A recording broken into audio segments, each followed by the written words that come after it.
I'm Elizabeth with Elizabeth's Healing Path, and today we're going to be making some essential oils. So this is my Love Life blend, and I'm going to show you 3 different ways that I make it. And I use this on myself, and I use these in my services. So first we're going to be making a toner, then we're going to be making an oil cleanser, and then just a roll-on. So first let's start with the toner. First I want to say, when you buy your bottles, if you're using essential oils, first you want to make sure that you can use it up within, I think, 6 months, but 3 months would be better. And you also want glass. And the reason you want glass is because the essential oils can absorb into the plastic, and then the essential oils are no longer in your product. They're now in your bottle. So you want glass. So I have these blue glass bottles, and I must have bought these at the same time, because one thing I want to say is, look how this is nice and long and it gets to the bottom of the bottle, and this one, like, I can't use anymore after, like, when I'm down to my last little 1/4 inch. So it's something I'll be careful of next time I buy my bottles. But I just reuse the bottles over and over again. So you can just use straight witch hazel. You don't have to use this fancy witch hazel like I am. It's not open yet. So this is the Thayer's facial toner. So it's witch hazel, and they add in aloe, which I like, and some other things as well. So this is my favorite toner, and it's got rose petals, alcohol free. So I always get the witch hazel with the aloe vera in it. But you can use straight witch hazel if you want to. So this is what I use. And I'm just going to fill these guys up.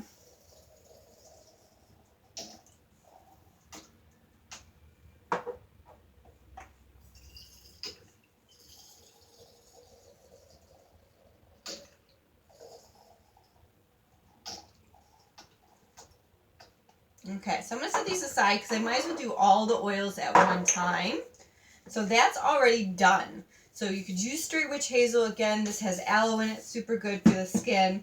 Now we're on to the facial cleanser. Now when making this cleanser, I always do half and half. Keep in mind, castor oil stains, it's sticky, it's messy. So if you have very dry skin, the reason you don't use 100% castor oil, let's start with that, is because it's very drying on the skin. It's great. It cleans out the pores. It's great for the lymphatic system because it actually pulls that right through the skin to clean out all the lymphatic vessels that are in the skin. So it's great. It's very detoxifying for the skin. It can be very drying if you use straight castor oil.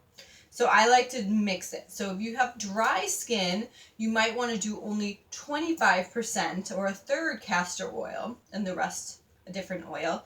Or if you have very oily skin, you might want to try 3/4 or 2/3 castor oil and the rest oil.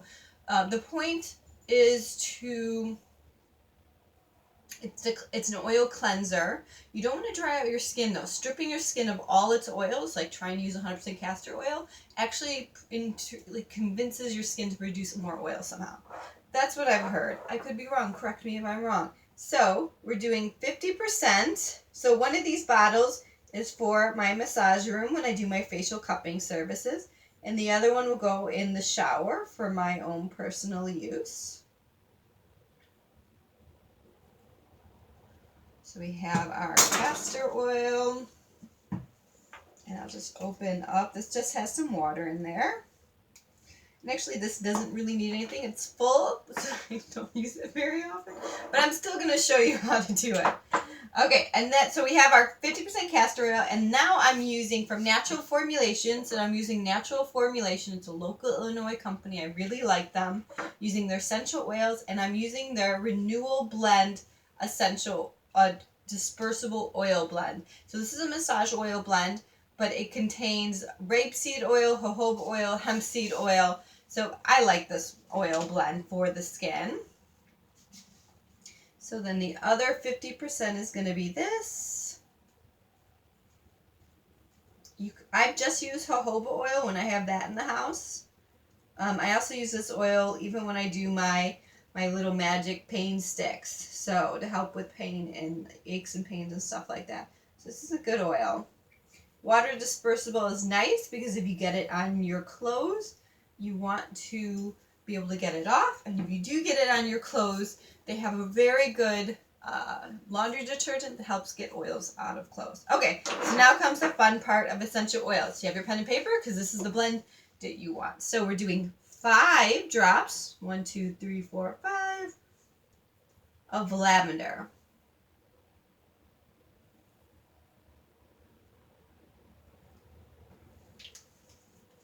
Okay. Then we're going to be doing these 2 last. We're going to be doing 5 drops of Lang Lang. It's the one that starts with a Y. Lang Lang.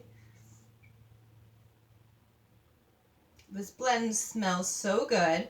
What these oils are good for is for hormone balancing. And any oils that are good for hormone balancing are also good for balancing the skin, especially in aging skin.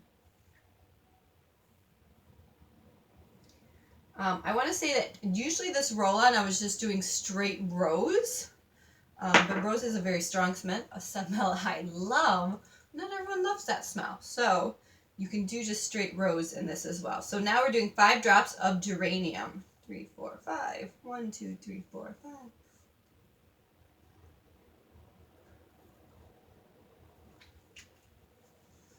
And now we're going to do 3 drops of rose. And let's just say rose is one of my favorites. I'm just going to put it above my heart right here.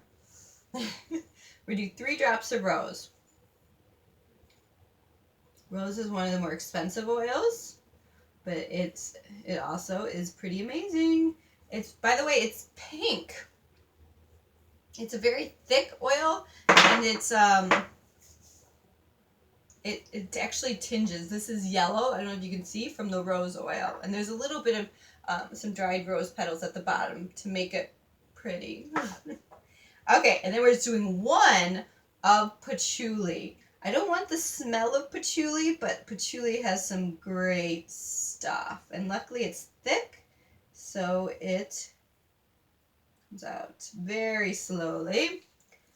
Patchouli is one of these oils that actually breaks through plastic a lot. Like if I had a dropper in one once, and it like completely dissolved the dropper. So that's also something to keep in mind. Another reason I like a very low concentration of patchouli. So I'm going to put these tops on and shake them up. And the benefit of making your own essential oil products is you don't know how long the essential oils have been sitting on the shelf. And like I said, the essential oils, once mixed into these, are only good for 3 to 6 months. That's not very much time. If your product has been sitting on the shelf with essential oils for a year before you buy it, none of those therapeutic benefits of the oils are going to be in there anymore. Also, I always tell people, try to use your oils within a year. So I buy the smallest bottle I can that I know I'll use. I know I'm going to go through these in a year. I'm not only making products for myself, but for my clients. So I only buy what I can go through in a year. So does that mean you only buy the smallest bottle, even though cost-wise it's not effective? Well, if you're only going to use that much in a year. I made a mistake of buying too much lemon this year. I'm like, I don't think I'm going to go. Lemon goes by super fast, too. I don't think I'm going to go through it that fast. So this is a Love Life blend, and you have 3 different ways that you can use it. A cleanser, a toner, and a little roll-on. It has little beads in there, too, so when you shake it up. Another fun thing to do with this is you can add, there's a little bit of glitter that always settles to the bottom, so shaking it up before I use it, then when I put it on, okay, a little tiny bit of glitter. In theory, maybe not. Maybe it's just for looks and it doesn't come through the roll-on. That's possible. I like it anyway. Okay. Okay, so there we go. So thank you for watching. If you have any questions or comments, please comment below. Again, if you forgot, my Love Life blend is 5 lavender, 5 geranium, 5 Lang Lang, 3 rose, 1 patchouli, and I got all of these products in this oil from Natural Formulations. I got this castor oil and Thayer's Witch Hazel from Bed Bath & Beyond because I like to use my coupon. I was buying these on Amazon, but I found out I can use my coupon at Bed Bath & Beyond. So, any questions or comments, just comment below. Like, share if you like this video. Thanks for watching.